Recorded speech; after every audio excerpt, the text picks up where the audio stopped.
Hi, everybody. Today's Tuesday, December 31st, and our friend Colonel Wilkerson is back with us. Welcome back, Colonel. Good to be back with you, Nima. I'm glad you call me a friend. Always a pleasure to be honored to be your friend. And Larry, let's talk about what's going on right now between Yemen and Israel. Yemen is announced, and all the media, we've learned from the media that they have targeted two targets in Israel. One of them was the Ben Gurion airport in Israel by a ballistic missile, and the other one was the in south of Jerusalem. They hit a power station, and the third target was the U.S. aircraft carrier. The U.S. aircraft carrier.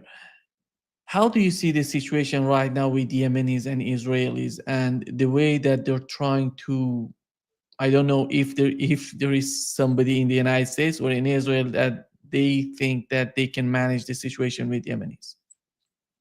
Let me pick up on one of your remarks there, which really struck a note with me, and say it's in direct answer to your question, but I'll come back to the previous parts. It is inevitable, and this would be I don't want to use this adjective, but I'm going to, an intriguing way to develop this, that a U.S. carrier will be sunk with all hands on board. And the associated trauma for the American people that will be. That'll be 5,000 men and women dead, 14 to 16 billion dollars gone in an entire air wing. And I suspect most of those men and women will be dead because if it happens, it's going to happen with a hypersonic missile, probably. Could happen with a wake-homing torpedo or a very powerful mine, too. But I think it's going to happen with a hypersonic missile. Question is, can the Houthis get their hands on such a missile? But that's inevitable. It is going to happen. And if we get into war with Russia or China, of course, it's going to happen big time. We'll be without a carrier after 90 days, or we'll be a fleet in being in the old naval terminology, meaning that we won't sally forth from port. We'll stay in port. They're anachronisms, these carriers, and they carry a huge burden for the empire when they start going down willy-nilly. And the trauma for the American people is going to be really serious. And I've been just, waiting for something to happen to a carrier in the Red Sea. God forbid that one go back into the Persian Gulf where they're just as vulnerable to anything, mine, wake-coming torpedo, missiles, as anywhere else. But the Yemenis are a curious lot here. They're an intriguing lot, to use that adjective again. They seem to be inexhaustibly capable of testing the empire's will. And the empire has hurled just about everything it can at it other than a ground invasion, even using the Saudis to a certain extent in that vogue, though the Saudis' attacks were mostly F-15s and other bomb-carrying craft, furnished by the United States, of course. They've stood the test of all these powers trying to bring them down, a considerable number now, including the incredible devastation of the IDF Air Force. These people just love to drop their bombs. And here, a side note, Nima, I discovered, I think I might have mentioned this before, but now positively, that the people supplying Israel with JP-8, the fuel necessary to fly these airplanes, are ExxonMobil and the United States. It's incredible the way we're doing it, too. We talk about Russian mystery fleets or secret fleets, and we're in the Baltic trying to do something about the secret fleets of the Russians. Let's do something about the secret fleets of the United States of America running around without their transponders on and hauling fuel to Israel. The Yemenis are just incredible. The Houthis are just incredible in terms of their ability to stand up to the empire and to continue to do damage to the empire's principal acolyte in the Levant. As I've said before, Mearsheimer and Walt, I'll say categorically, they're wrong. I thought John and Steve were right for so long, showed their paper to my students, showed their book to my students, had my students read their book. think they're wrong. I believe, a stronger word, they're wrong. Israel and the Israel lobby, the Jewish lobby, are not the reason the United States empire, the American empire, is doing what it's doing in the world. We are using them. They are our vassals, just as Kiev is our vassal right now, just as all of NATO is our vassal right now, because we are so frightened of this power shift from the west to the east that we will do anything to arrest that power shift, to include using nuclear weapons ultimately, which brings me back to my original terrible point about we'll be the country in the world, the state in the world, the nuclear weapons owning state in the world, to use nuclear weapons to kill people again. In Lebanon, the Hezbollah is talking about that they're gonna start fighting Israel again in 60 days, because within these 60 days they have some sort of temporary ceasefire. And if they start fighting again with Israel, Yemenis are doing that, and we know what's going on in Syria is a mess, is a huge chaos right now in Syria. The United States and Turkey are fighting each other through their proxies. Israel just advancing in southern Syria, and these people are killing each other, maybe killing the civilians. And it's not going to be a safe zone for Israel. There is no buffer zone. These chaos they're going to spread this chaos through the region. How do you find it right now in Syria and the way that Hezbollah is talking about this conflict? First of all, Israel has not been at a, quote, ceasefire mode, unquote, since they started the supposed ceasefire. Israel has been encroaching every single day on Lebanese territory, putting excuses out there about this or that tunnel or this or that weapons cache or this or that person moving across the border in a suspicious way. Israel hasn't been at a ceasefire. They've just been at a lull in the amount of damage, horrific damage, especially that the IDF Air Force, the biggest cowards in the air these days, flying with impunity to kill basically civilians and destroy their infrastructure. They've been doing this every day, so there is no ceasefire. That's the first point. The second point is I don't believe that Israel will even pretend there's a ceasefire very shortly. They may wait to the prescribed time, but they covet parts of Lebanon so greatly, just as they covet the parts of Syria that they're now engaged in trying to consolidate power over, that there's no inhibition to them anymore. I just looked at the NDAA and how much money it gives to Israel and in what categories it gives them. That's our Defense Appropriation Act that always passes. It's unconscionable.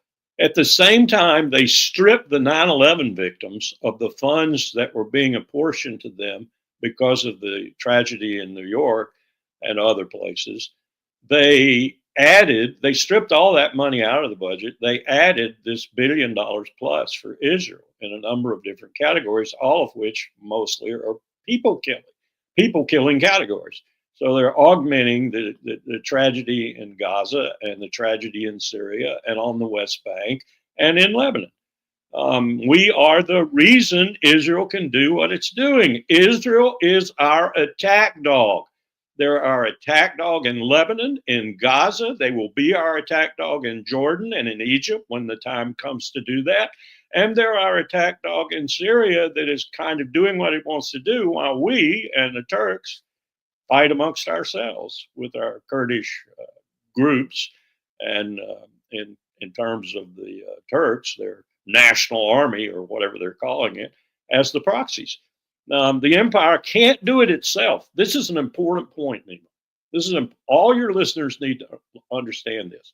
The empire's military is in such dire straits, mainly because of the recruiting crisis. In other words, we don't have any people, that it can't do anything in the world except through proxies. So look for more proxies being discovered by America through whatever means or methods, and look for them to be doing things that the empire is asking them to do.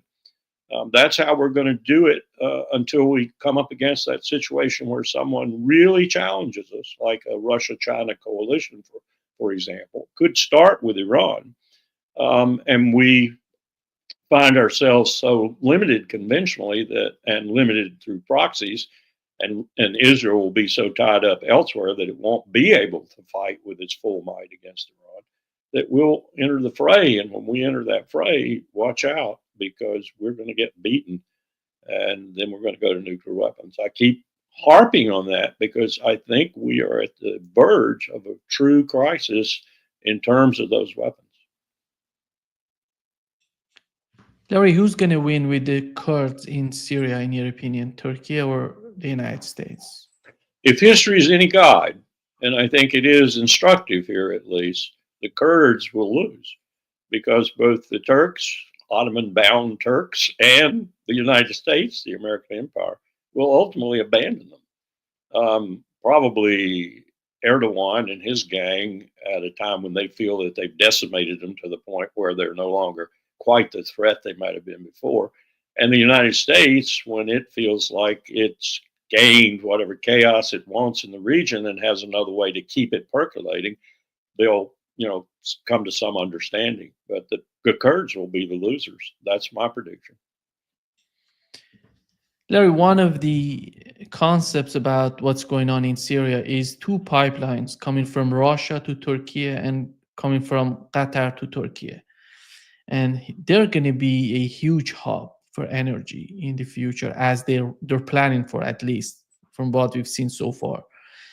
And in my opinion, Israel would lose with that concept, because they don't have the access. At the end of the day, the United States has to leave Syria, and they're not going to receive any sort of oil from Syria. And Turkey would be able to put pressure on Israel in the future if something happens, if the things go in a direction that Turkey wanted to put some sort of pressure on Israel.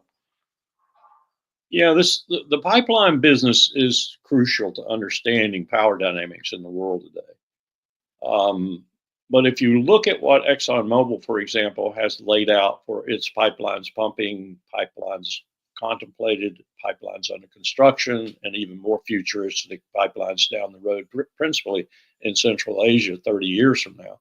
If you look at all that, you begin to understand that, one, they have a lot of resilience, because there are a lot of pipelines they know are not going to function or are going to come under some real stress, like the one in Nigeria, for example, for Royal Dutch Shell, which is constantly bombarded by the Nigerians themselves.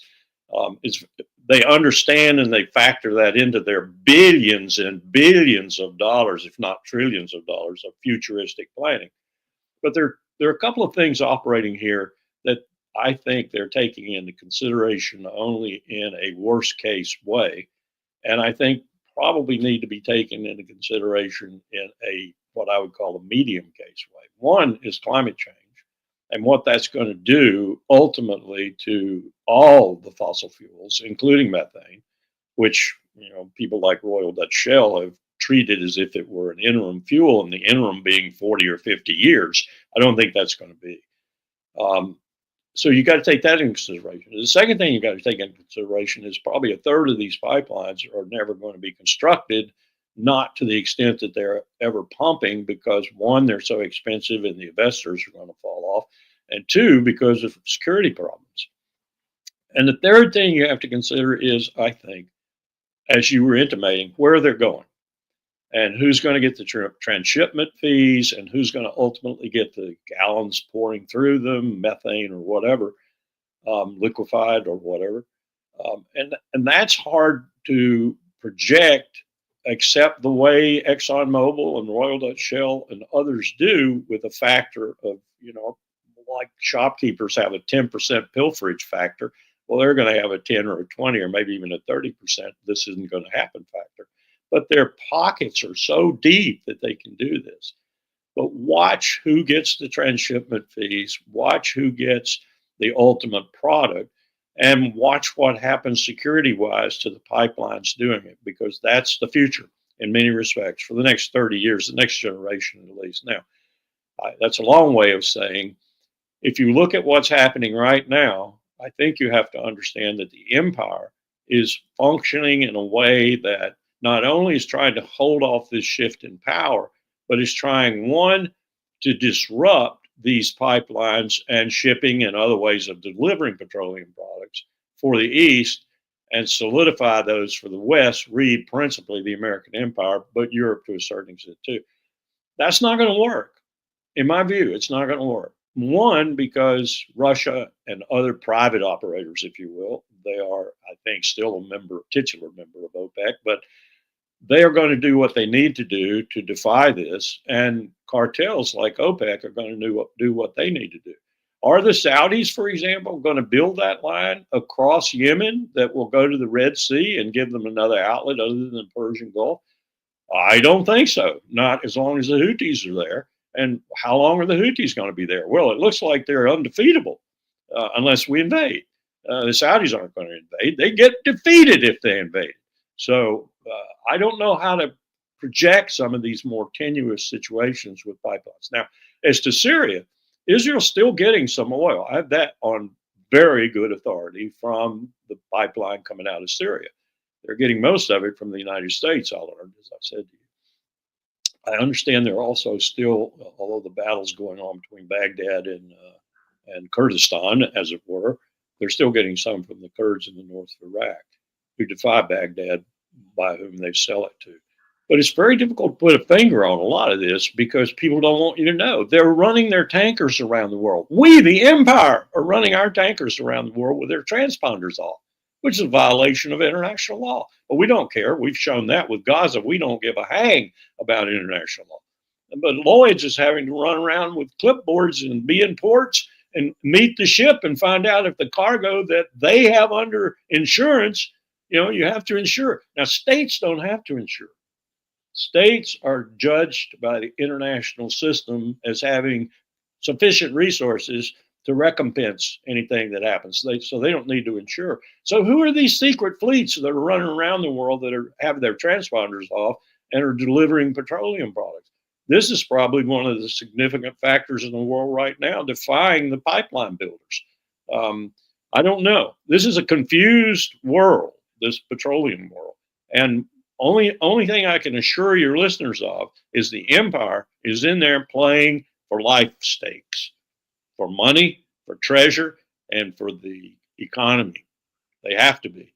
And they'll do anything to keep this flow going. I say the same thing for Israel. That's why they have now confiscated the Gaza gas field, which is supposed to be one of the richest in the Mediterranean, in the Eastern Mediterranean.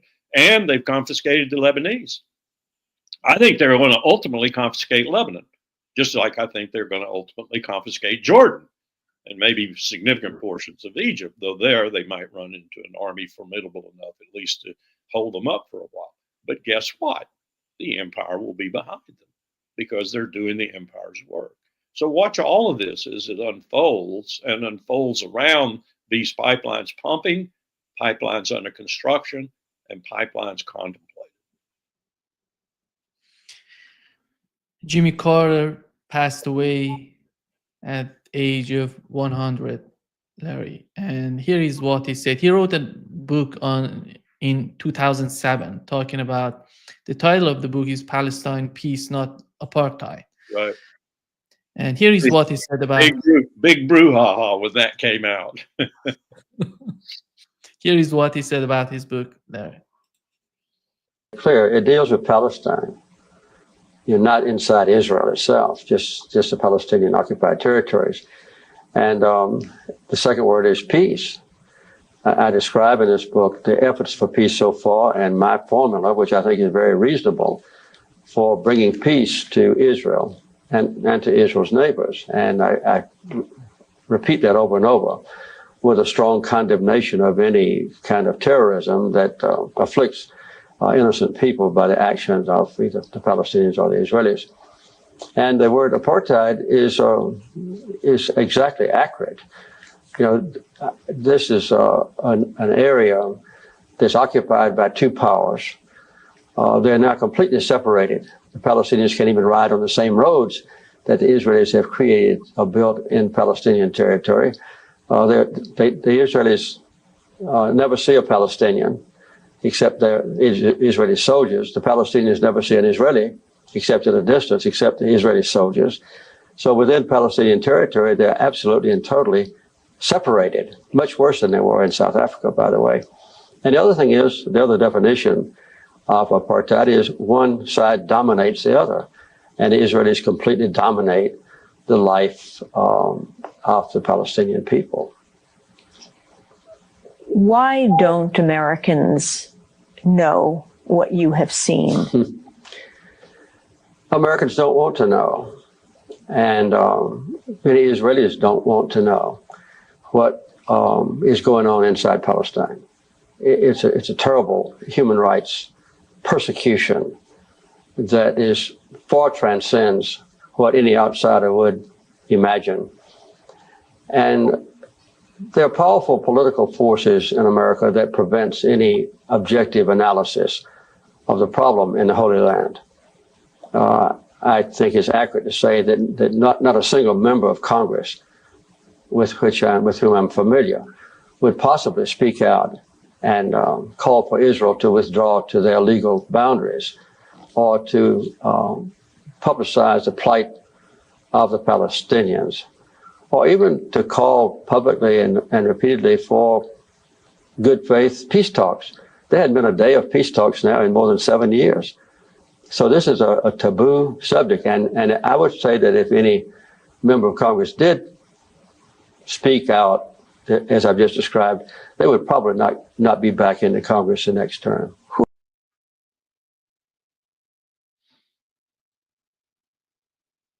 You're not coming through. Yeah. No. Here is what he said about Israel and the situation with the United States and the policy of the United States in Israel. Do you think that these concerns are going to be considered by the coming administration? First of all, thanks for playing that. I'd forgotten about it. When I read the book, I, of course, looked for everything that he said on it because it was such a dynamic statement and such against the current views, if you will. And it was very courageous of him, I think. But now I have to look at it. And by the way, that was a really young Amy Goodman, if you noticed. Now I have to look at it as I looked at Jimmy Carter when we went to Lagos, Nigeria in 1999, as I recall, Colin Powell and us, to help supervise the elections there of Olusegun Obasanjo. Naive. I would use that word, and I don't use it derisively because I have a great deal of respect for President Carter, particularly because of the courage he showed with things like that. He doesn't understand the same thing people don't understand, and I have to admit I didn't understand it for most of my life, if not a majority. 60 years of my life, I didn't understand it. Israel's doing our work. It's not the Jewish lobby. It's not AIPAC. They're subterfuges. They're propagandistic subterfuges. Israel is doing our work.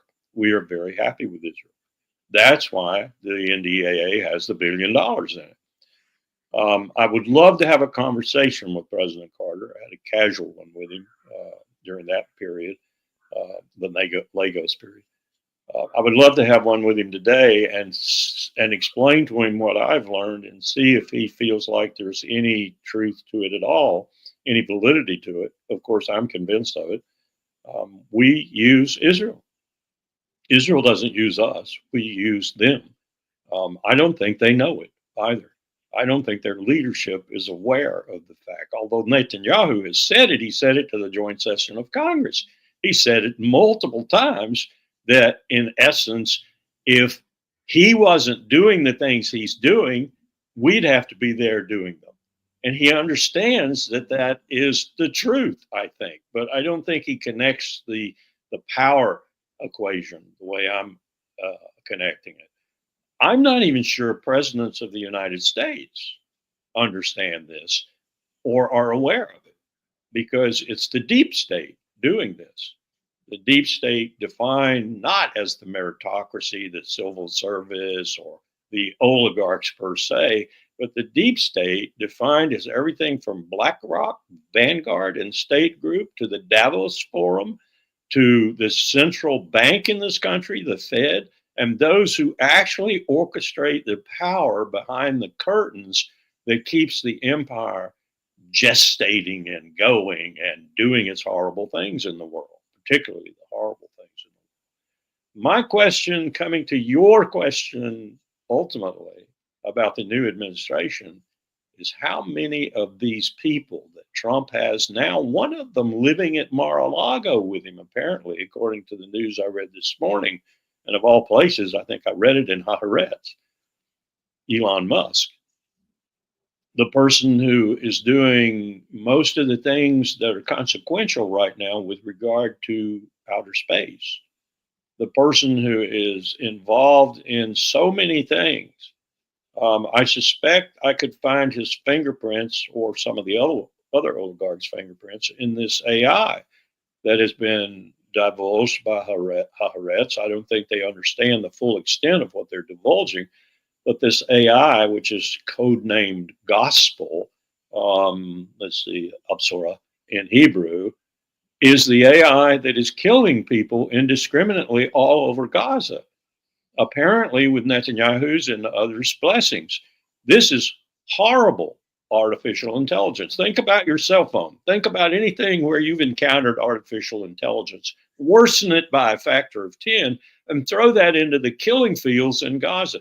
This AI kills doctors, nurses, lawyers, candlestick makers, babies, dogs, children. It kills everything that it comes in contact with. And apparently we and the Israelis are all for that, because we know what is happening. We really do know what is happening with this AI-generated killing going on in Gaza.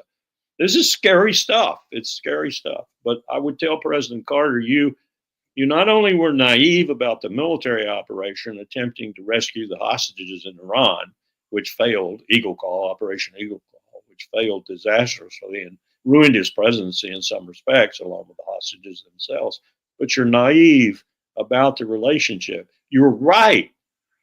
You're describing Israel properly. It's probably the worst apartheid state in the modern age, much worse than South Africa was. And you're right about the consequences of that for the Palestinians. But you're not right about who the ultimate responsible party is. You said, to a certain extent, the U.S. is responsible because of our lack of working for peace. Okay, that's true, but that's the surface.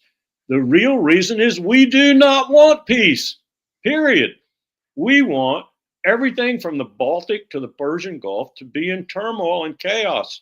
We want it that way by proxy wars and proxy conflicts so that the power shift is arrested, so that we maintain our American empire imperium and it is not subjugated and taken over by China.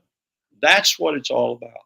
And I should say China's allies, because China's allies grow apace.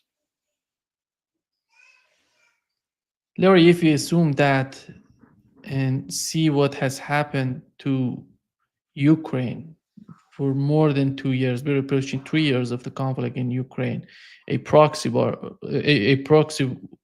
between the United States and Russia. And right now, Israelis are pushing for a direct war with Iran. If they go in that direction, if the United States, as you mentioned, they're doing what the United States wants them to do. Yes. If they go in that direction, is the United States prepared to sacrifice Israel for whatever reason, whatever objective they have in their mind? I don't know what would that be. But at the end of the day, that could, a direct war with Iran, that could destroy Israel, even worse than Ukraine. Well, I hope I've given you an indication of what the objective is. The objective is to stop this power shift. The objective is to protect the American empire in all its manifestations. Yes, is the answer to your question. We would sacrifice Israel in a heartbeat if it were not conducive to what we're trying to do. So far, it's been very conducive to what we're trying to do. A war with Iran might disturb that. And I think we have enough that when I say, please don't subscribe these motives to the American people. They may be stupid. They may be ignorant. They may be manifestly uninterested in international relations or even history. but I don't think they're maligned, not in the aggregate in this sense. But these forces behind the empire are maligned. They're worse than maligned. They're neutral. Killing is nothing to them. Murder and slaughter is nothing to them. Destroying states, whole states, is nothing to them. They just want to preserve their empire. And I hesitate to put names on these people, but I could if I were forced to. Some of them, anyway. I'd probably get myself into a lawsuit or something, and I'm too old to be in a lawsuit.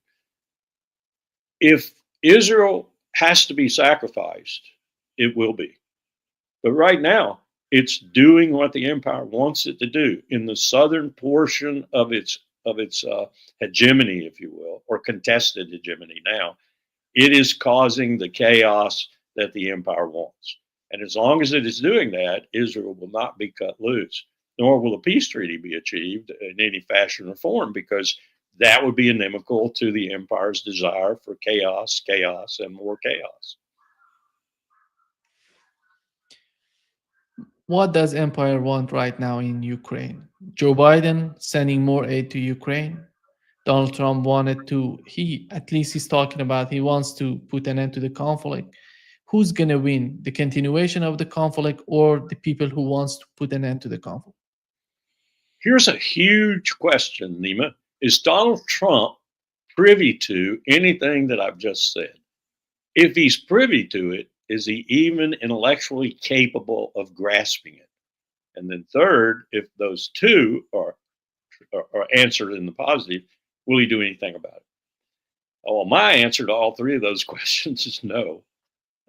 So we're in an interregnum right now where on the evil side of that interregnum, the powers that are orchestrating the empire can do whatever they damn well please.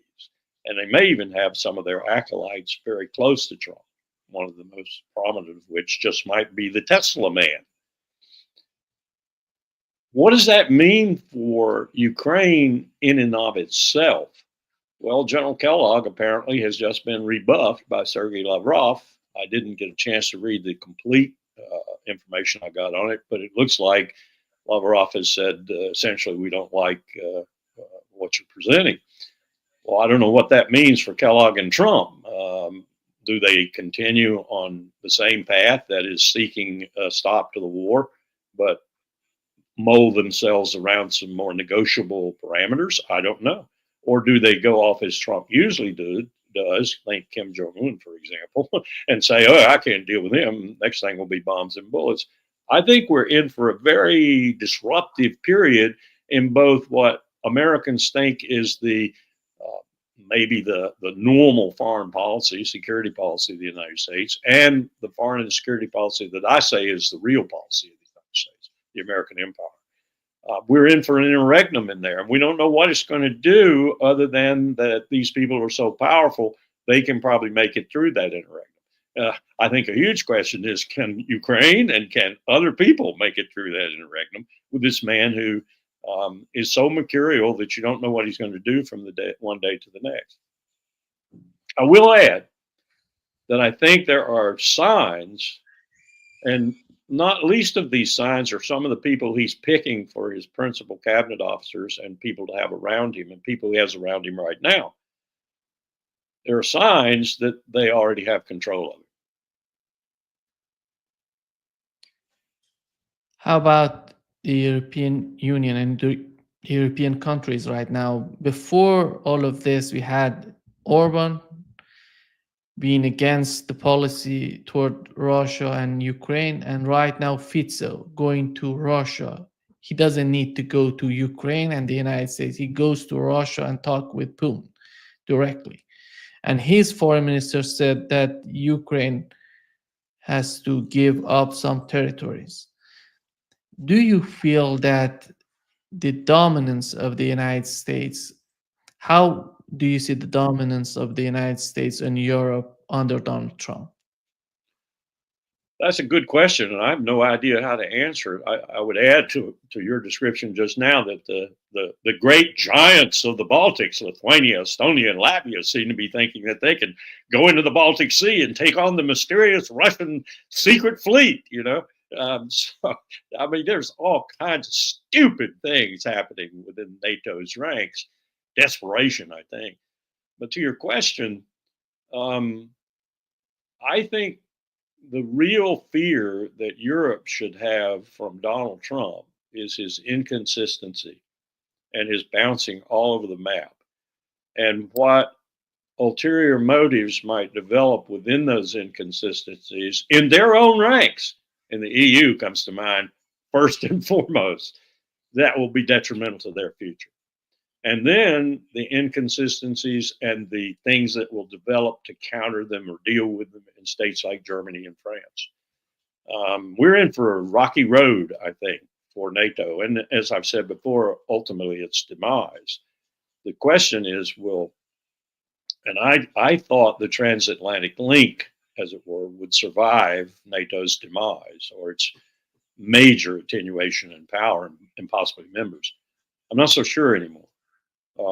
And Donald Trump could be the mechanism to sever, not only to put NATO on the downslope, but also to sever the transatlantic link. And I do think that would be, at this moment, it would probably be in line with the real empire's wishes, but it would not be, I don't think, conducive to the ultimate preservation of peace anywhere. We had a conversation, a gentleman and I had a conversation this morning about what would happen were Texas to declare independence, sign a treaty with Canada and Mexico, maybe entice California to come out and form a duo state, a duopoly, if you will, defying Washington and setting up their own foreign and security policy and essentially divorcing themselves from the empire. What would the empire do to prevent that from happening? Because that would be an internal way, of course, to get rid of the empire or to severely decrement its power. I don't, this is not a stupid person I'm talking with.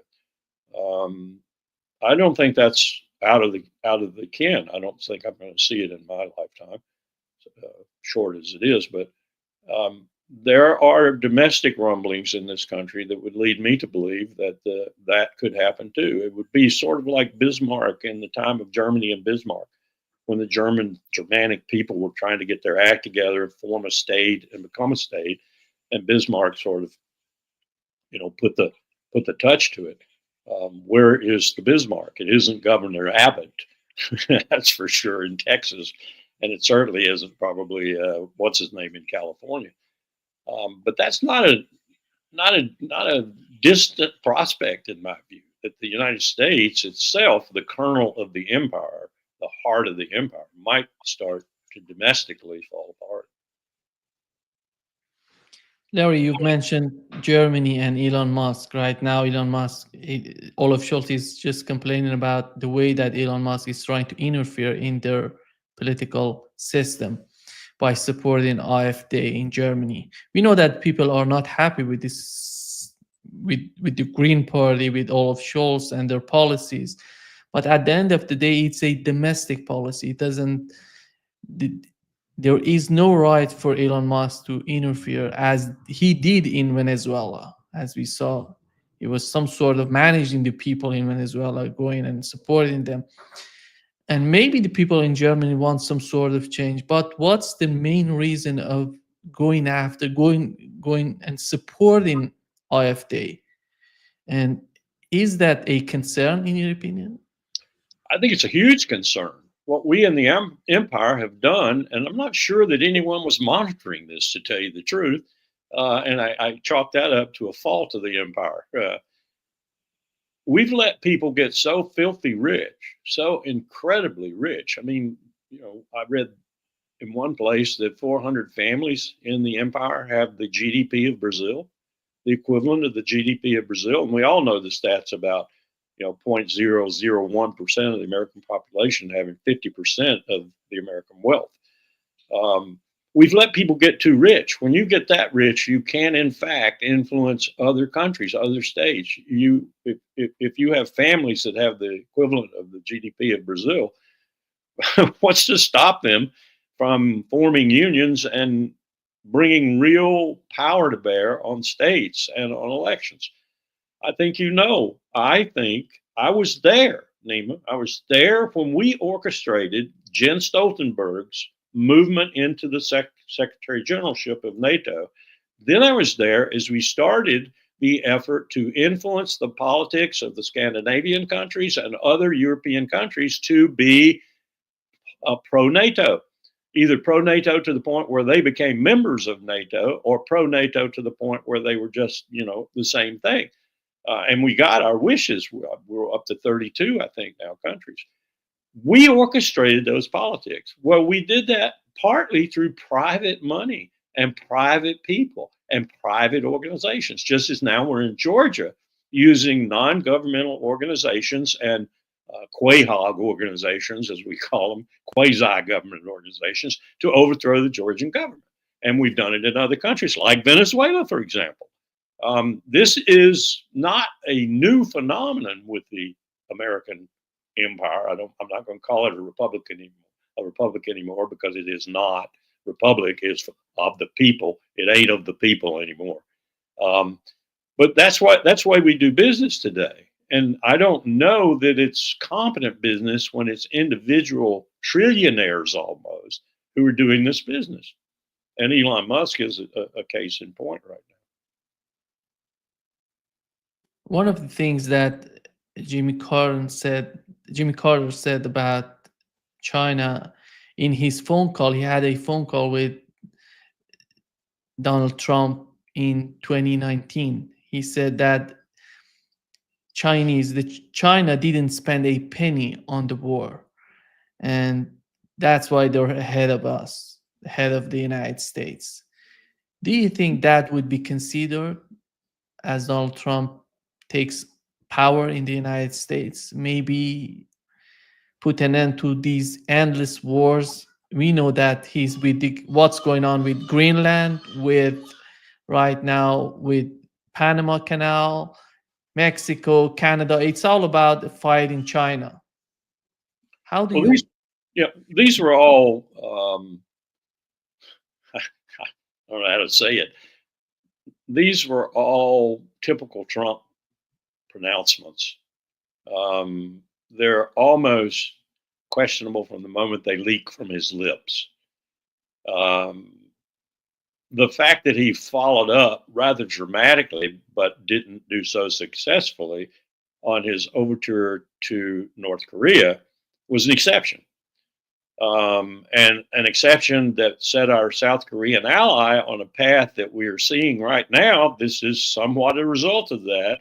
That is not good for South Korea, and certainly not good for the alliance the United States has with South Korea. So it's very difficult to judge what Trump is going to do of what he said he's going to do and what he's not going to do. And then it's very difficult to judge if what he does, like with North Korea, is going to be successful. It most singularly was not. It was unsuccessful. So it's just difficult to make predictions about where he's going. But if I were to make a grand prediction, I'd base it on what Carter said. Trump must have an understanding of why we have such a colossal debt. He must have an understanding of why the defense budget equals all the rest of the expenditures in discretionary spending categories of the American government, and why the Congress keeps pushing it up and up and up. And he's been one of the biggest pushers of that very thing, because he likes having those soldiers, sailors, airmen, Marines, Space Force, Guardians behind him with the flag furled, because it makes him look strong and powerful and such. Will that override? Will it be overridden by his concern for deficit spending, or by his concern that, as you said, Carter expressed with regard to wars? I don't know. You just never know. Some of my colleagues with whom I correspond regularly tell me that Trump is nothing but another product of the empire. just a strange one, a bizarre one, a clownish one, but nonetheless a product of the empire. Others say they don't know. They simply don't know what he's going to do from one day to the next, and they wait with bated breath in some cases to see what he's going to do from one day to the next. I must say that the selection of cabinet and cabinet-like appointments here in the past few months has not been encouraging. Not been encouraging at all. A whole group of people whom I'm associated with are going over to the Congress and sit in on the Pete Hegseth confirmation hearing before the Senate Armed Services Committee, or not confirmation hearing yet, I don't think, but it'll be a precursor to it, and heckle the hell out of the committee until they're thrown out of the committee room. That's how serious some people think Pete Hegseth's appointment as Secretary of Defense, not just from the point of view of his views, which are horrible enough if you look at his previous speeches, but from the point of view of his personality and his character. They despise him. They think he will be a train wreck for the Defense Department. Well, how does Trump do what you're insinuating or you're asking about if that's the case? If he has someone like that at the most powerful agency in the empire's government? I have said that I think the State Department has risen to new pinnacles of power. The only positive thing Blinken has done, but he's done it for a very negative purpose. He's broken laws. He's made the State Department the laughingstock of the international community, if not the one they issue their cri de coeurs over, because they can't believe the U.S. State Department is so crass and so evil. And it is. It has been under Blinken, crass and evil. Not the people in it, but Blinken and the leadership thereof. So I don't know. Will Rubio correct that record? And will Rubio surprise us and be the most powerful member of the administration and do some things despite Trump? And the nature of those things will bring such success that Trump will allow it to go on? I have no idea. I do know that he's running for president, and he will run from president from that secretarial position. I don't know what that will mean in the long run or the short run. Short run might be 6 months and he's gone. This is going to be a very difficult administration for the world to get through, I think. Talking about Germany, we know that Germany is the engine of the European Union, which is running out of fuel. Was Now, the engine. yeah. I'm not sure there is an engine now. Yeah. But these people want some sort of change in Germany, in their attitude, in their policies, and which is directly related to what's going on in Ukraine. Do you think that Donald Trump and his administration would be easier for Germany to maybe reconnecting the pipeline between Russia and Germany? Well, it could be, but here again, you go back to my thesis. We did Nord Stream 2, that is, we took down Nord Stream 2. We made Ukraine our proxy and brought Germany in as a full-fledged partner, not only to take Russia down a peg or two, if not ultimately, but to take Germany down as well, because they were becoming a threat to our economic hegemony over Europe. And we did what? Some people would say. Well, I'm sorry. That's the way the world operates when you have an empire like America. That's the way it operates. No one, read that 2002 National Security Strategy public document that George W. Bush signed during my time with Secretary Powell. It said, we will not tolerate any competitor anywhere on the face of the earth. We will take them down, either through our economic might, our financial prowess, or military power, or sanctions and military power. That's what it said. And as you well know, we have probably 2 billion people under formal sanctions today. That's our strategy. We published it for the world to read. Ally, friend, former ally, doesn't matter. We will take you down if your economy, your financial structure, your energy situation threatens us. Thank you so much, Larry, for being with us today. Great pleasure as always. Really. Watch Merry out. Christmas again, Watch out. and Watch out, Brazil. I'll do. Merry Christmas again, and Happy New Year, Larry. Same to you. Same to you. May the new year be a lot brighter than I think it's going to be. Hope so. Yeah. Hope I'm Happy totally to- wrong. Yeah. Happy New Year to all of our audience that are watching us right now. Yes. Have a great time. Yeah.